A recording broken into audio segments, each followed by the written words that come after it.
My name is Joseph Neiman. I'm from Little Rock, Arkansas, and I struggled with opiates, mainly fentanyl. Fentanyl led me down a deep path of darkness that I did not think I would ever come out of. I had a pretty good childhood. I had both loving parents who stayed married. I had a good, strong household. Went to Catholic high school. All throughout high school, I just mainly smoked weed and stayed kind of in that group. But then, I got into a relationship with a girl that was using drugs, and that led me to using drugs also. I was just seeking acceptance from her.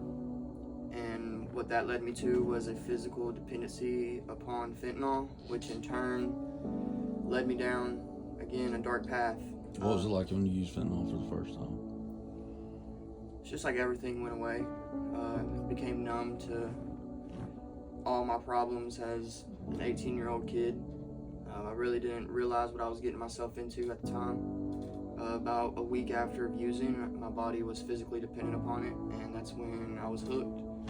And after that, it just snowballed into everything else. My family life kind of went down the drain. I started to self-isolate. I kept myself away from people, mainly my parents, my family.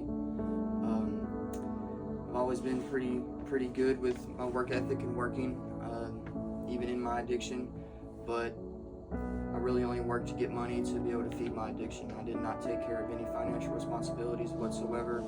I always had to have financial help, financial guidance, even though I didn't take it.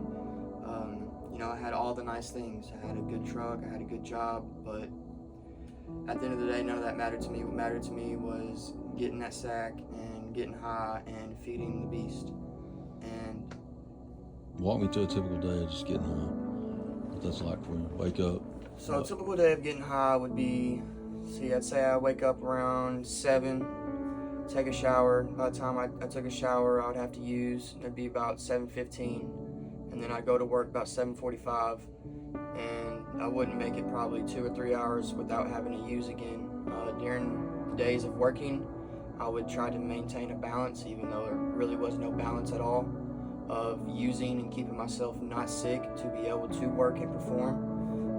I would always use my lunch breaks to be able to go and get a sack to be able to make it through the day. Now, if there was a day that I did not have any money or knew that I was going to be short on what I needed to get by, I would just have a crippling anxiety.